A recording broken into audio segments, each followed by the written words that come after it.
Welcome back to NFL Recap and Rumors, and today we're going to be doing an NFL free agents video. So our first free agent is going to be Devonta Freeman, who was cut by Atlanta a couple weeks ago. So we're going to be discussing the top 5 landing spots for Devonta Freeman. So in 5th place, we're going to have the San Francisco 49ers, just purely out of the fact of Kyle Shanahan. They already signed Tevin Coleman, who came from Atlanta. So while they do have a good running back corps, that's why they're only in 5th place. It's just because Kyle Shanahan's there and he came from Atlanta. So just that relationship between player and coach. In 4th place, we've got the New York Jets. If they somehow end up trading Le'Veon Bell, then Devonta Freeman's a good replacement here. But I don't know the likelihood of Le'Veon Bell getting traded, which is why they're only in 4th. If Le'Veon Bell does get traded, I definitely see this as a higher likelihood for a landing spot for Devonta Freeman. So in 3rd place, we have the Los Angeles Rams. Yes, those same Rams who cut Todd Gurley, and that same Todd Gurley who signed with the Atlanta Falcons. So the Rams now have a running back need, and if Freeman's willing to sign for a little bit cheaper, then they might be able to sign him. They do have those cap space problems, which is why they cut Gurley, but if Freeman takes a little pay cut, then I definitely see this as a possibility. In 2nd place, we've got the Miami Dolphins. Sure, they signed Jordan Howard, who's a couple years younger than Freeman, but I think Freeman has proven more than Jordan Howard, and I still think this would be a good signing for the Miami Dolphins, who are trying to rebuild. It's not like Freeman's super old or anything. He's only 28. I still think this would be a good fit in Miami. So in 1st place, we have the Tampa Bay Buccaneers, the Falcons' division rivals. So the Buccaneers definitely have a running back need, and they're division rivals, which players love to sign with because they get to play their former team twice a year. So in this case, Devonta Freeman would get to play against the Atlanta Falcons twice a year. And the Buccaneers' huge running back need is also definitely a big factor here. And, come on, you get to play alongside Tom Brady. Who doesn't want to play alongside Tom Brady? Come on. Our next free agent is the Prince Amukamara, who was cut by the Chicago Bears. We're going to be talking about the top 5 landing spots for this free agent cornerback. So in 5th place here, we've got the Miami Dolphins. So sure, they signed Byron Jones, but they can still use another cornerback, and they still have a good amount of cap space. Sure, they're only at number 5 because they signed Byron Jones, and they still have some half-decent cornerbacks. But the cap space allows them to go out and grab, literally whoever they want. So you kind of have to put them on here because it's not like their cornerbacks are excellent either. So in 4th place, we have the Jacksonville Jaguars. So they traded away Jalen Ramsey and A.J. Boye. So they have a cornerback need. That's obvious. But the reason they're only at 4 is because they're rebuilding.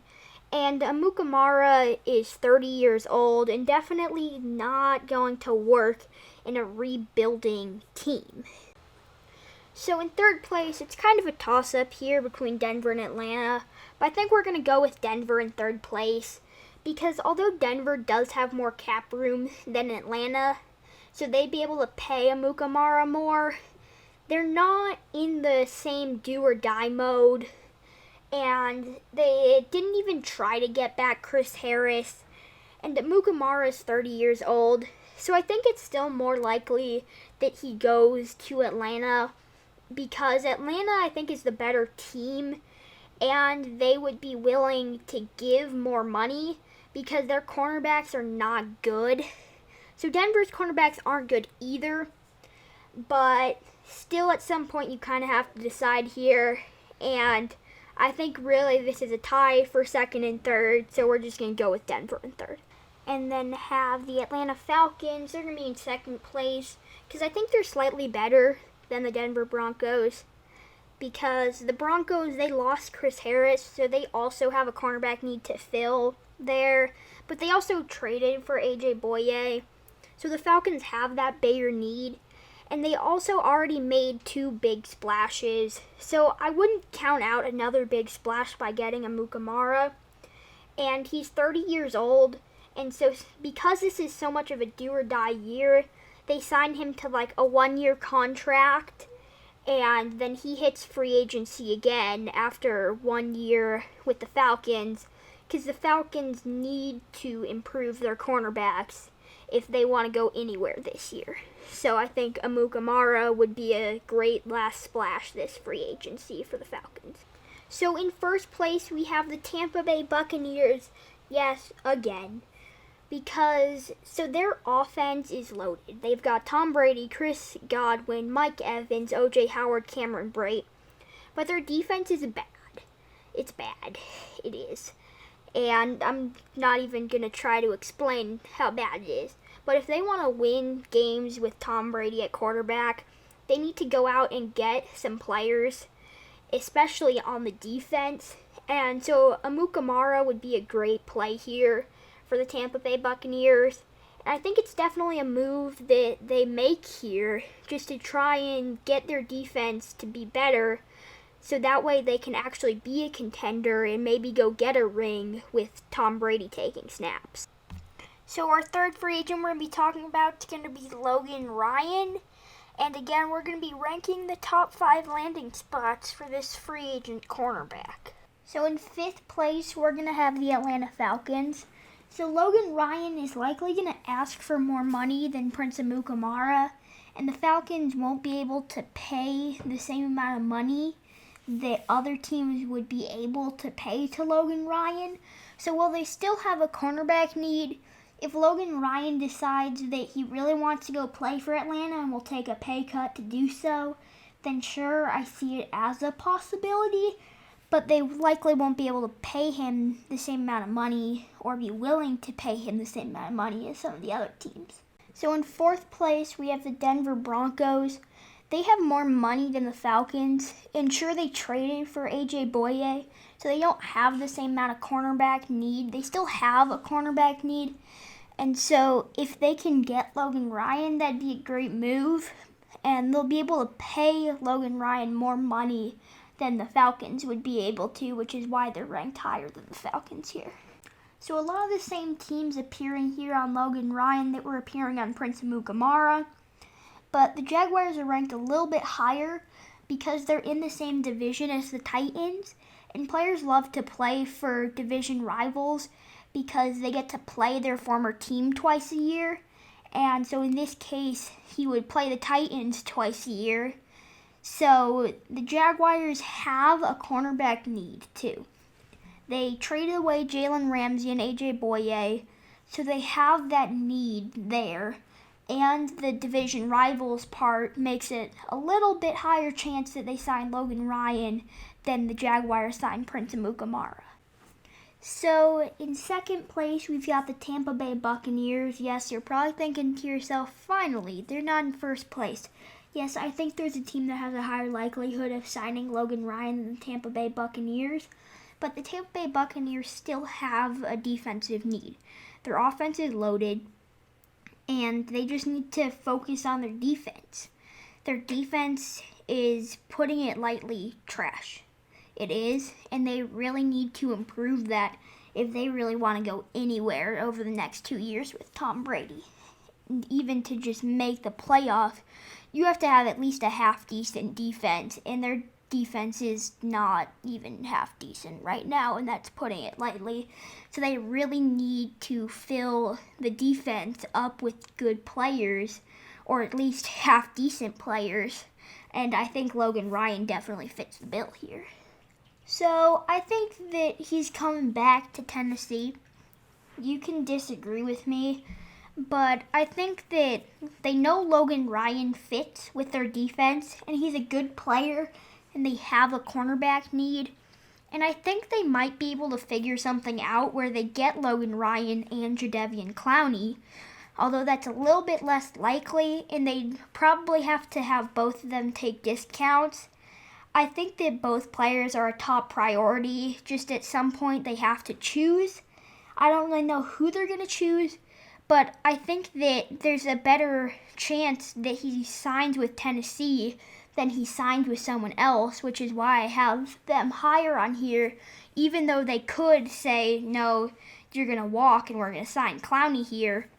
So it was kind of a toss-up between them and Tampa Bay, but I think there's a higher likelihood that he takes a hometown discount unless he really wants to go play with Tom Brady. But sure, he could, but I think there's a higher likelihood that he just stays in Tennessee, honestly. So next up, we're going to have Everson Griffen, the defensive end from the Minnesota Vikings, who announced that he would not be returning to Minnesota. So again, we're going to be discussing the top 5 landing spots for Everson Griffen here. So in spot number 5, we're going to have the Miami Dolphins. So they have one half decent defensive end and one not as good defensive end. So they definitely could use the services of Everson Griffen here.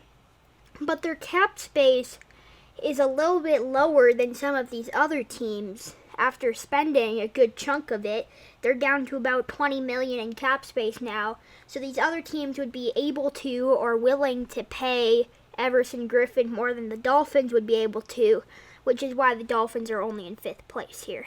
So in 4th place, we're going to have the New York Jets. They're in pretty much the same situation as the Miami Dolphins. One half decent defensive end and one not as decent defensive end. But they have more money than the Dolphins and would be willing to pay Everson Griffen more than the Dolphins would be able to, which is why they're ranked higher than the Dolphins are right now, because they're in pretty much the same situation at defensive end. It's just the Jets have more cap space than the Dolphins. In 3rd place, we're going to have the Seattle Seahawks. So Jadeveon Clowney's a free agent. I think there's a good chance he comes back, but there's also a decent chance that he leaves, which is why they're only in 3rd place. If Clowney officially went to someone else, then I think the Seahawks would be in 1st place. But because the Seahawks are still making a play to get Jadeveon Clowney back, then this is less likely. Because if Clowney does come back, they don't have the cap room necessary to sign Everson Griffen. And so then some other teams would be able to pay Everson Griffen, unlike the Seahawks. So if Clowney doesn't come back, then I see this as a great move by Seattle. But we don't know for sure what's going to happen, which is why they're only in 3rd place, because some of these other teams I see as more likely. So in 2nd place, we're going to have the Cleveland Browns. So they definitely have the money to make this happen, over $40 million in cap space. And they have Myles Garrett, but if Myles Garrett does Myles Garrett stuff this year, they need someone to replace Myles Garrett. And I think Everson Griffen's a great person to replace Garrett with, or to work alongside Garrett. That would be a crazy pass rush duo. I think it'd be a great move by the Browns. I just think that because they have Myles Garrett, they don't have the same amount of need as some other teams. So finally, in 1st place, we're going to have the Buffalo Bills. Sure, they don't have the same amount of money as some other teams.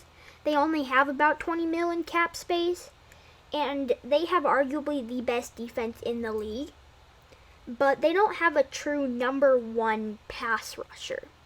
They don't have a true number 1 defensive end.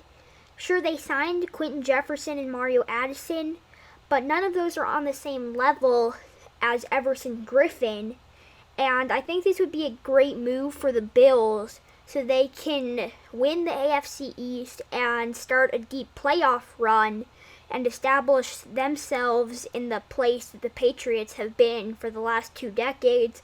I think this is a great move for the Buffalo Bills here to sign Everson Griffen, just to keep improving their stellar defense with the cap space that they do have. Next up, we have the 2015 first overall pick, former Tampa Bay quarterback Jameis Winston. So we're going to be doing the top 5 landing spots again for this former Heisman Trophy winner and first overall pick of the 2015 NFL Draft. So I don't see too many great landing spots for Jameis Winston. His market's not there. He threw 30 interceptions last year, so I don't really think anyone would have a top priority of trying to get Jameis Winston on their team. So I just had to put some teams on here. And so we're going to put the Bengals on here because they're getting Joe Burrow unless something funky happens. So then they could use someone who could teach Joe Burrow. Although Winston's not really the guy you would want teaching your young quarterback, still it's better than nothing. There's just not too many landing spots for Jameis Winston, but I still see the Bengals as more likely than a bunch of other teams just because they have that new quarterback. And Winston's still a good quarterback if he can get some decision making inside that head of his. So in fourth place, we're going to have the Miami Dolphins.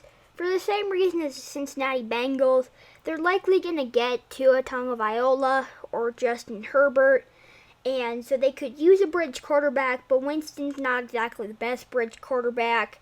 So really the Dolphins and Bengals have equal likelihood, but both have a better chance than some other teams, like a lot of other teams.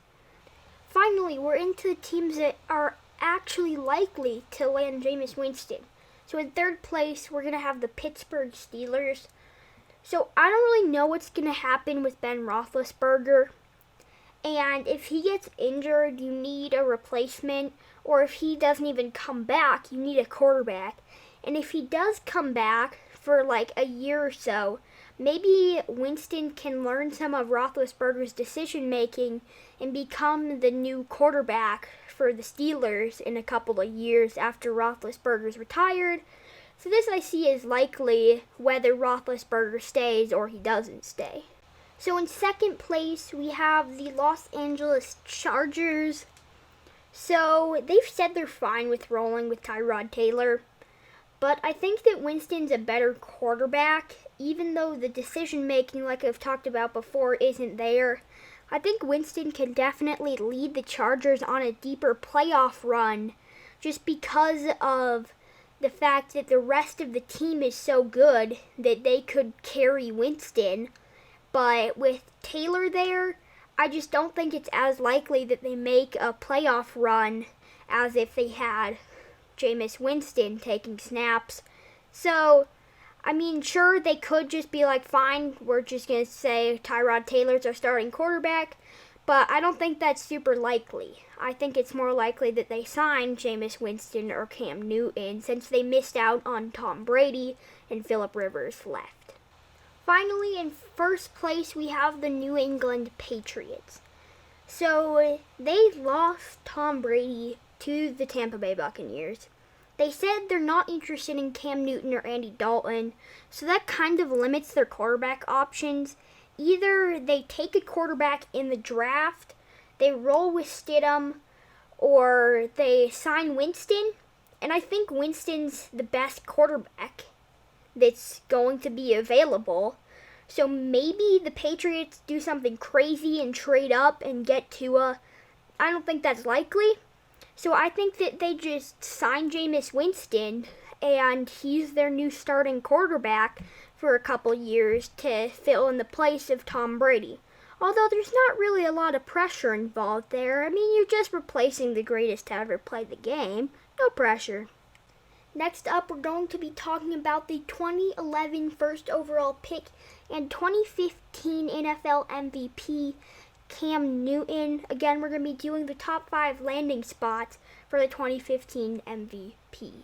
So in 5th place, we're going to have the New England Patriots. I mean, sure, they said they're not interested in him, but if he starts to fall and he'll take like a contract cut and he'll accept less money because he's not signing with anyone, I think you gotta sign him because he is such a great quarterback. Even though he is on the older side, I think he's going to be the best quarterback you're going to be able to get this offseason to replace Tom Brady. So in 4th place, we're going to have the Jacksonville Jaguars. They said they're fine rolling with Gardner Minshew. I think that's fine, but I think that if you can get a quarterback to teach Gardner Minshew how to be a good quarterback, who, sure, he's on the declining side, he's not the same quarterback he was in 2015 when he won NFL MVP. But if he's healthy, I think he'd be a great quarterback to be like a bridge quarterback, a mentor to Gardner Minshew for the Jacksonville Jaguars, who are in rebuilding mode and looking for that good quarterback. They can either use Cam or use Cam as a bridge / mentor quarterback to Minshew. In third place, we have the Miami Dolphins. I think Cam Newton would be a much better bridge quarterback for Tua Tagovailoa or whoever they end up drafting than Jameis Winston, because Jameis Winston does not have the same decision making that Cam Newton has.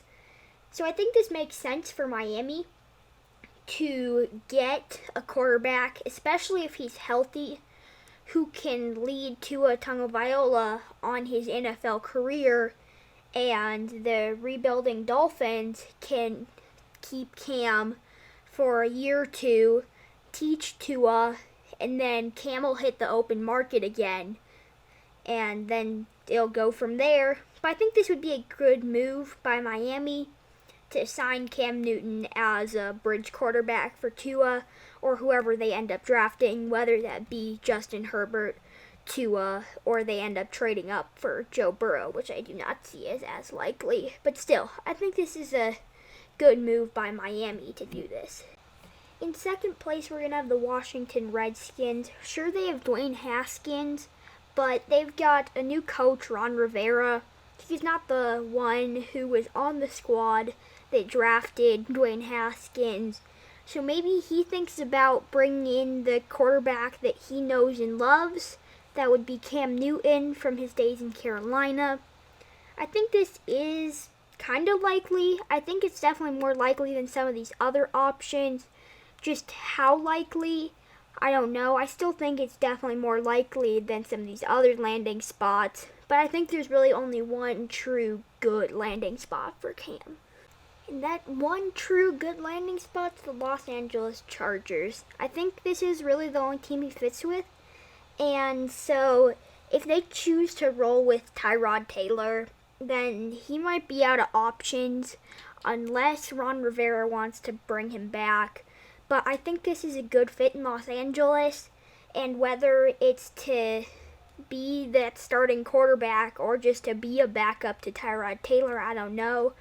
But I think he's definitely better than Tyrod Taylor as long as he's healthy. That's just the problem. If he's not healthy, he's not going anywhere. He's just going to be a backup. And this is such a hard year because Tom Brady and Phillip Rivers already signed that there's just not too many options left for him if he can't get with the Chargers. Finally, our last free agent, the top free agent on this list, 2014 NFL first overall pick, Jadeveon Clowney.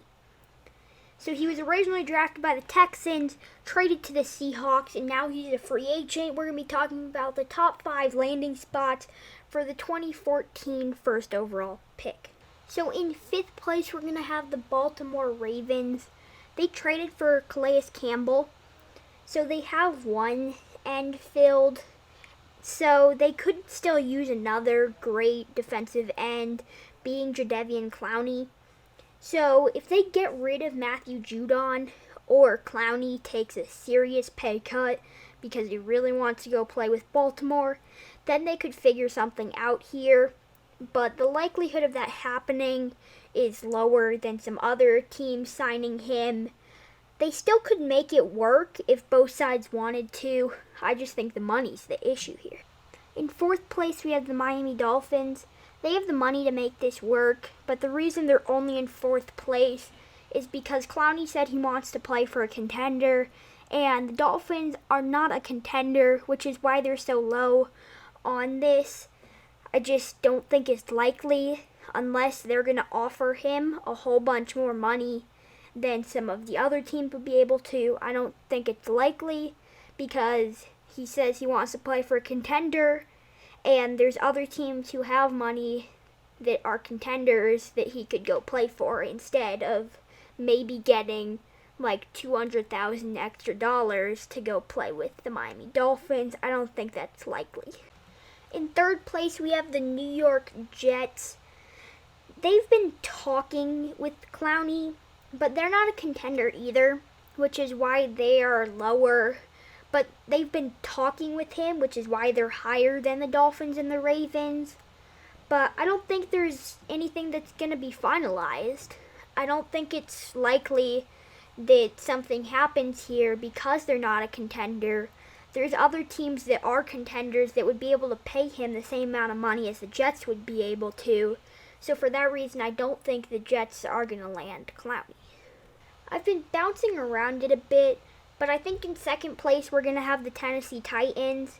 They've also been talking with Clowney, but I don't really know what's going to happen here. I don't think it's as likely as him signing with the Seahawks, just because physicals are so hard to get right now that I think he just signs with the Seahawks again on another 1-year deal, waits till next year, hits the open market after a good year, and maybe goes to sign with the Titans. The Titans are still likely because they're a contender. They signed Vic Beasley, but they traded away Jarrell Casey, which is something like pointing towards maybe they sign Clowney. But I just think it's more likely that he signs with the Seahawks, which is why the Titans are only in second place here. So the Seattle Seahawks, they're going to be in first place. I think he's coming back. They're the only ones who have access to his physicals. And unless some other team offers him a whole lot more money than the Seahawks can, I think he's going back. They are a contender, that's for sure. They made the playoffs last year. I think they're still a good team. I just think that it's just the money. If someone else like the Jets, Dolphins, Titans offers Clowney a whole lot more money than the Seahawks can, then sure, he'll go play for them. But I definitely think it's more likely that he signs with Seattle than any of these other teams. Thank you for watching. Please like and subscribe down below. Drop a comment on anything you think I missed, teams that you think should have been on the board, teams you think shouldn't have been on the board, or just anything else. Thanks again for watching, and I'll see y'all next time.